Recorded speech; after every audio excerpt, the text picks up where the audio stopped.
আমরা ১০০ বছর পরেও আরেকজন রোকেয়া সৃষ্টি করতে পারি নাই, এটা আমাদের দুর্ভাগ্য। আসসালামু আলাইকুম। আপনাদের উপস্থিত সবার মতো আমি খুব অভিভূত, মানে কিভাবে মনের ভাব প্রকাশ করা যায় বোঝা কঠিন হয়ে গেছে। বাংলাদেশি হিসেবে নিজেকে এখন অনেক উচ্চতার মাপে অনুভব করছি। আমরা যদিও বেগম রোকেয়াকে স্মরণ করে এটা করছি, মনে হচ্ছে এটা মহিলাদের একটা বিষয়। আজকের এই পুরস্কার মহিলাদের পুরস্কার না, আমাদের সমস্ত জাতির পক্ষ থেকে পুরস্কার। আমরা সবাই দাঁড়িয়ে জোরে হাততালি দিয়ে তাদেরকে অভিনন্দন জানাই।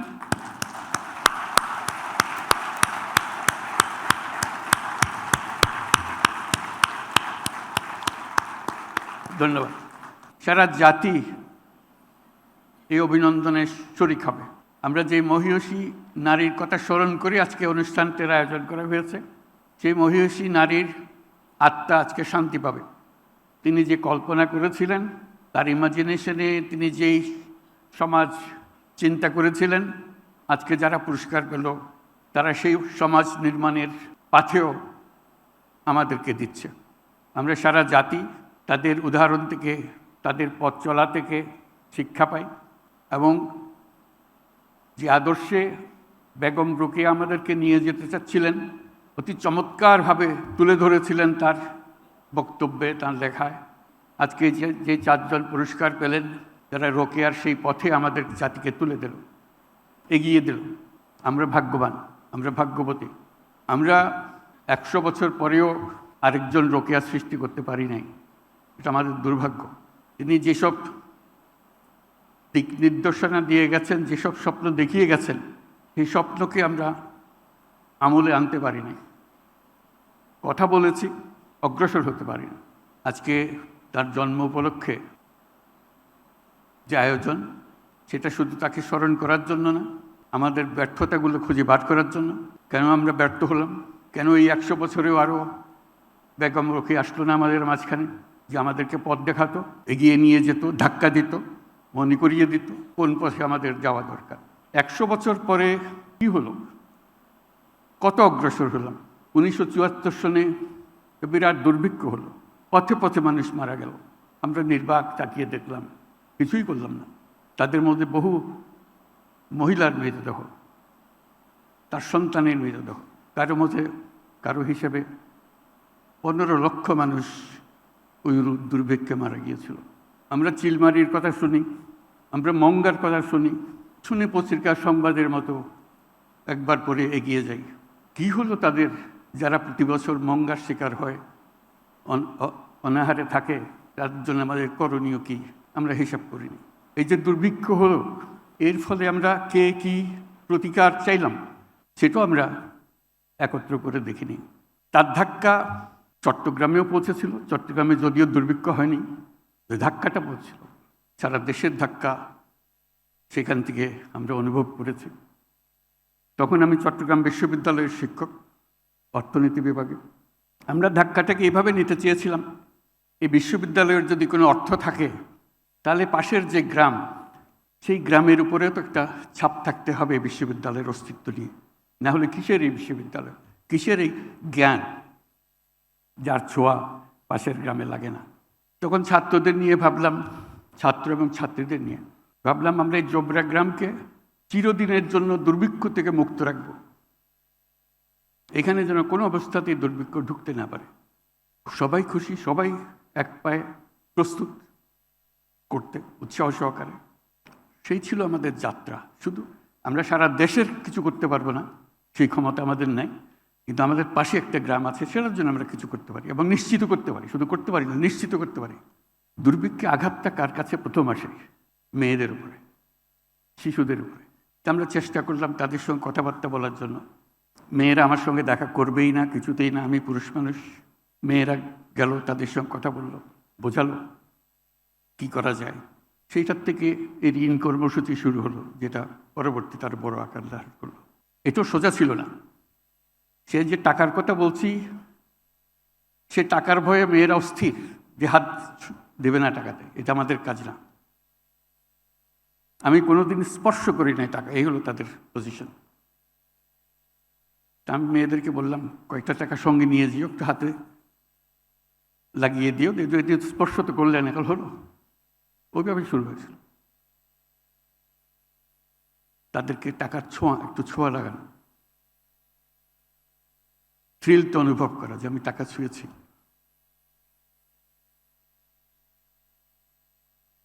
টাকা দিতে হলে একটা নামটা লিখতে হয়, নাম তো আর খুঁজে পাওয়া যায় না, কারো নাম নাই। এটা হলো মহিলাদের কপাল। সেই শৈশবে কারো মেয়ে, অমুকের মেয়ে, বিয়ে হলে অমুকের বউ, সে জানে না তার নাম কি। কোনো রকমে তার থেকে আমরা নাম্বার করতে পারি না, জানে না সে। বল সবাই তো চেনে আমাকে, অমুকের মা। সেই গেল এক অধ্যায়, নাম ঠিক করা। আমাদেরকে ঠিক করে দিতে হলে এক একজনের নাম, আপনার নাম ওই, আপনার নাম এই।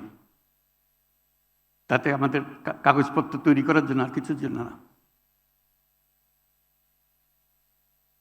মানুষ সমাজের একটা অংশকে কিভাবে নিজের থেকে বিচ্যুত করে ফেলে, তার নমুনা। তার কোনো সত্তা নাই, she doesn't exist। অমুকের মা, অমুকের মেয়ে, অমুকের নাতি নাতনি, এই পরিচয়ে তার পরিচয়।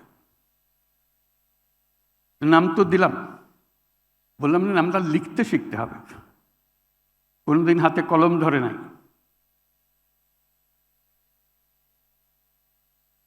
তাদের হাতে একটা কাঠি ধরিয়ে দেওয়া হলো, কাগজ নাই, দুলার উপরে, মাটির দুলার উপরে লিখবে। ওই নাম লিখতে না পারলে আমরা বললাম যে তোমরা আমাদের কর্মসূচিতে নেব না। এটা বিরাট চ্যালেঞ্জ। সে ঢুকবে, এই নাম লেখাটাকে শিখতেই হবে। দিন রাত পরিশ্রম করছে, টপ টপ করে চোখের পানি পড়ছে, এবং সেই নাম লেখা সে শিখল। সগৌরবে এসে পরীক্ষা দিল, নাম লেখা দেখাইল, সবাই মিলে হাততালি দিল, সে সোজা হয়ে দাঁড়ালো, সে তার নাম লিখতে পারে, তার নবজন্ম হলো। আমি এটা বলছি এই জন্য, আমরা সমাজকে কিভাবে বিচ্ছিন্ন করে ফেলেছি অতি অনায়াসে। তার সত্তা, তার অস্তিত্ব অস্বীকার করে।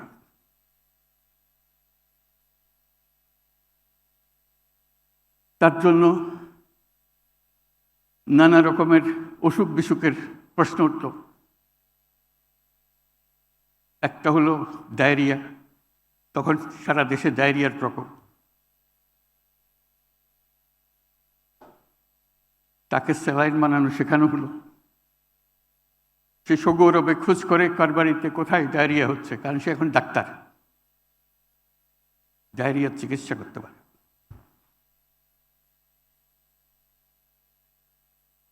আমাদের সঙ্গে যারা এটা যত বড় হতে আরম্ভ করলো, আমাদের সঙ্গে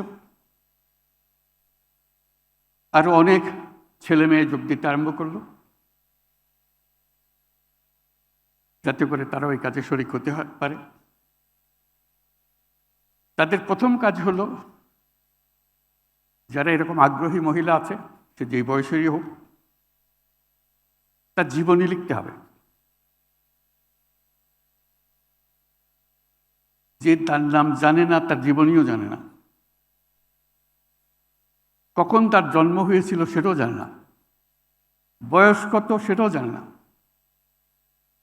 আমাদেরকে প্রশিক্ষণ দিতে হলো, আমাদের যারা নতুন যোগদান করছে, বয়স আন্দাজ করার কি কি উপায়, বয়স এস্টাবলিশ করা। বয়স্ক হলে বলবে, ওই যে বন্যা হয়েছিল, সবচেয়ে বড় বন্যা যেটা, তখন আমি ছোট, তখন মোটা হাঁটতে পারি। তখন একটা রেফারেন্স পয়েন্ট পাওয়া গেল। বন্যার থেকে সে যদি তখন হাঁটতে পারে, তার বয়স কত হতে পারে। যেহেতু একটা চট্টগ্রাম, সে একটা কথা বলতো, 59 মগির তুফানে আমি তখন দৌড়াদৌড়ি করতে পারি। 59 মগি কবে সেটার থেকে বার করে তার বয়স বার করা, যে নিজের নাম জানে না, নিজের জন্ম তারিখ জানে না, নিজের অস্তিত্ব সম্বন্ধে কিছুই জানে না, সে এই হলো বাংলাদেশ আমাদের।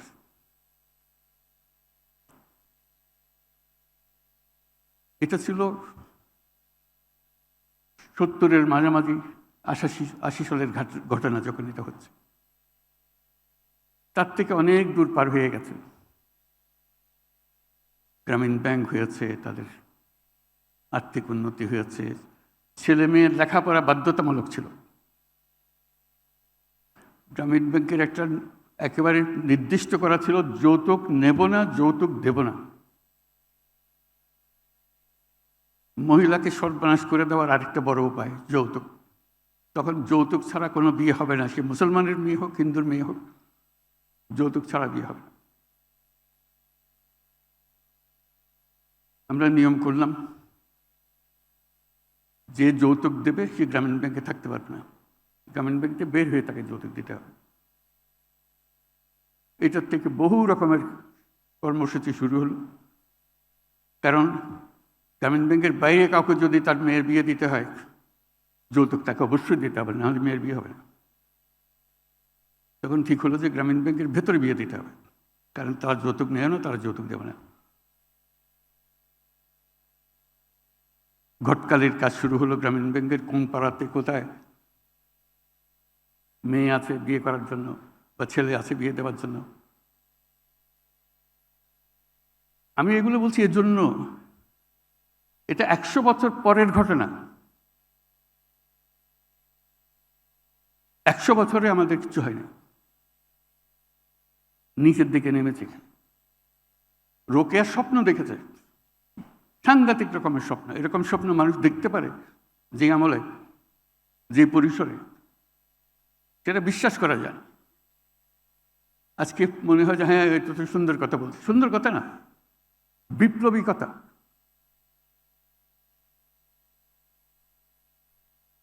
সমস্ত সমাজকে ঝাঁকুনি দিয়ে পাতা, কিন্তু সে ঝাঁকুনি বহন করে নিয়ে যাওয়ার লোক আর হাসল না। এটি হলো আমাদের দুর্ভাগ্য, যে কিভাবে আমরা নিজেকে নিয়ে ব্যস্ত থাকি। বেগম রোকেয়াও নিজেকে নিয়ে খুব ব্যস্ত থাকতে পেরেছিল, তার বহু কাজ ছিল, কিন্তু কোনো কাজের মধ্যে সে সমাজকে বাদ দিয়ে করেনি, সবসময় সমাজকে নিয়েই করেছে। তার যে কল্পনা শক্তি তার সাহিত্যে সে প্রকাশ করেছে, যে ভবিষ্যৎ চিন্তা সে করেছে। একটা বাক্য দেখে আমাকে অবাক হয়ে গেল, যে বলছে যে নারী কন্যাদের লেখাপড়া শেখাও যাতে তার অন্ন উপার্জন করতে পারে। সেই 100 বছর আগের কথা, 150 বছর আগের কথা। অন্ন অর্জন করতে পারে, চাকরির কথা বলেনি। আজকে আমরা বলছি উদ্যোক্তা হতে হবে, এই হতে হবে, সে বহুকাল আগে এটা বলে চলে গেছে। সে শিক্ষা নিয়ে চাকরির জন্য দৌড়াদৌড়ি করো, তোমার চাকরি কোথায় কোথায় আছে আমরা খোঁজ দিই, কিচ্ছু বলেনি। সে নিজের অন্ন ব্যবস্থা করবে। কাজে সেখান থেকে আমরা শিখতে পারছি না কেন? উৎসব করছি, সব করছি, কিন্তু শিখতে পারছি না। আমাদের দৈনন্দিন পথে রোকেয়ার সঙ্গে থাকুক, তাহলেই সার্থকতা। আর আজকে যারা পুরস্কার পেলেন, তারা শুধু বাংলাদেশের নয়, সারা বাংলাদেশকে তারা অন্য এক পর্যায়ে নিয়ে গেছে প্রত্যেকে। এটা আরো একটি পুরস্কার না, এটা যুগান্তকারী পুরস্কার, যারা আমাদেরকে দুনিয়ার সামনে অন্য স্তরে নিয়ে গেছে। এরা শুধু বাংলাদেশের মেয়ে না, এরা সারা পৃথিবীর নেতৃত্ব দেওয়ার মেয়ে।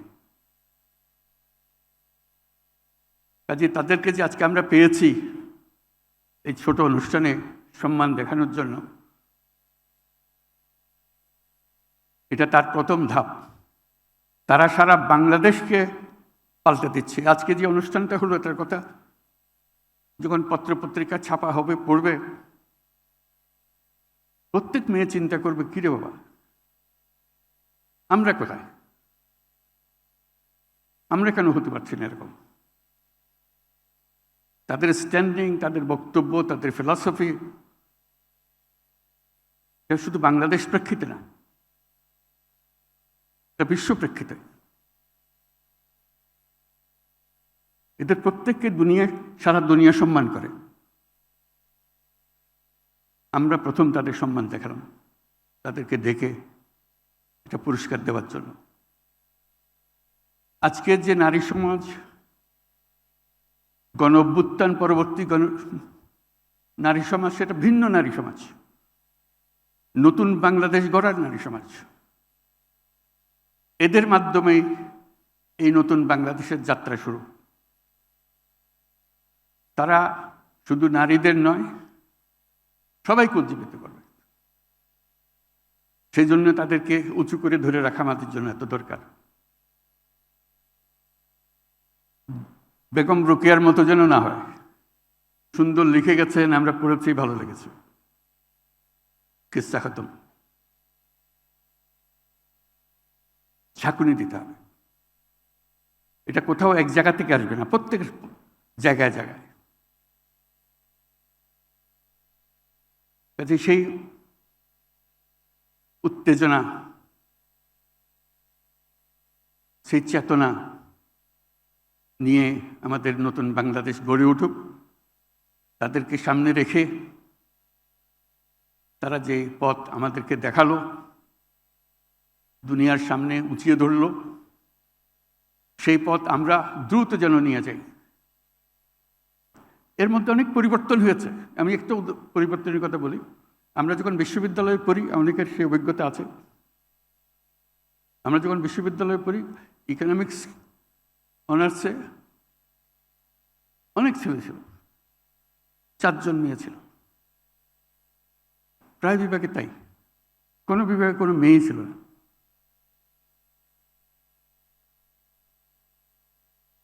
আজকে যে কোনো শিক্ষায়তনে যাও, মেয়ে উপচে পড়ছে।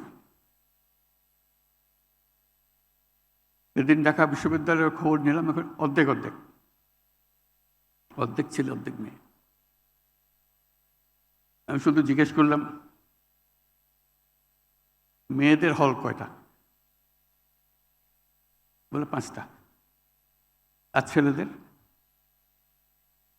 13টা। বললাম যে এটা কোন বিচার হলো? মেয়েদের তো সবসময় সবার প্রথমে দরকার থাকার জায়গা।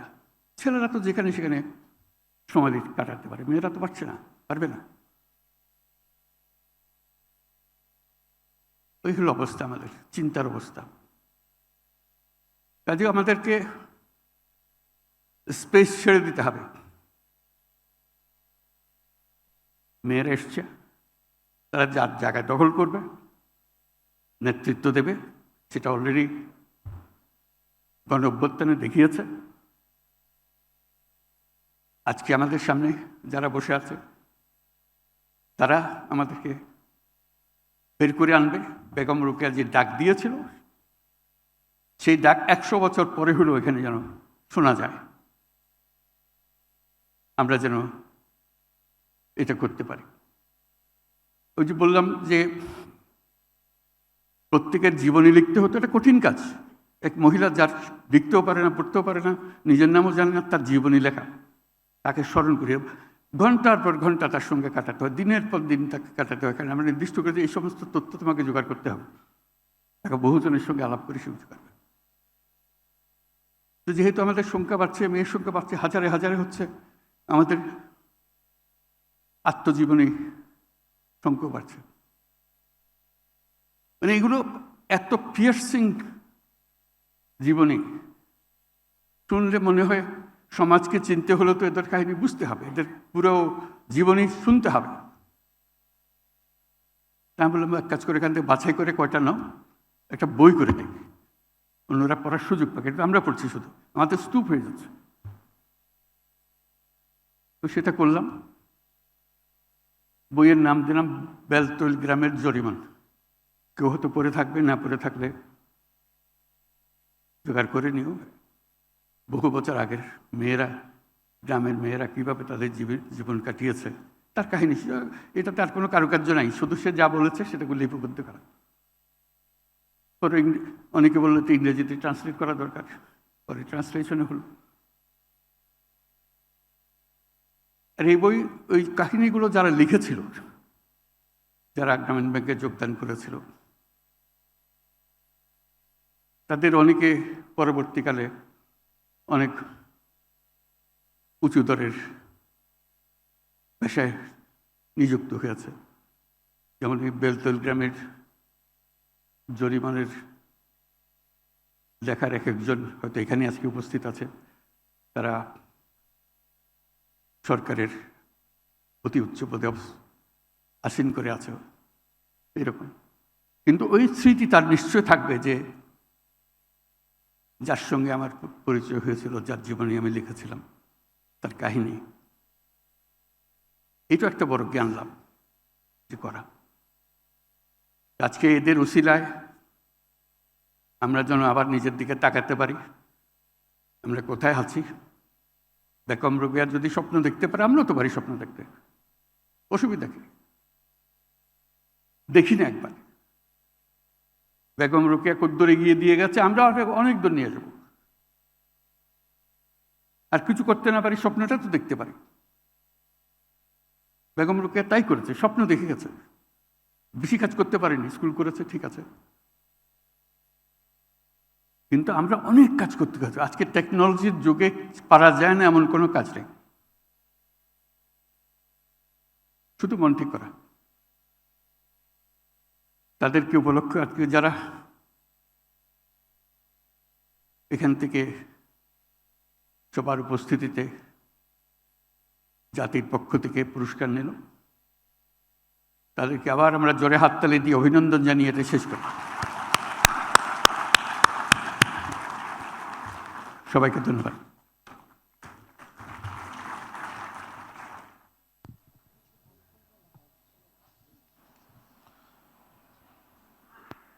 আমাকে মনে করিয়ে দিচ্ছে যে মন্ত্রণালয়ের নাম পরিবর্তন হয়েছে, এখন স্যার নারী ও শিশু মন্ত্রণালয়, আগে মহিলা।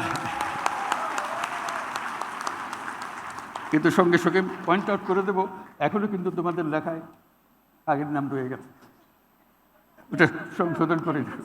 ঠিক আছে, অসুবিধা নেই। ঠিক আছে, থ্যাংক ইউ। আমরা স্বাগত জানাই নতুন নামকে।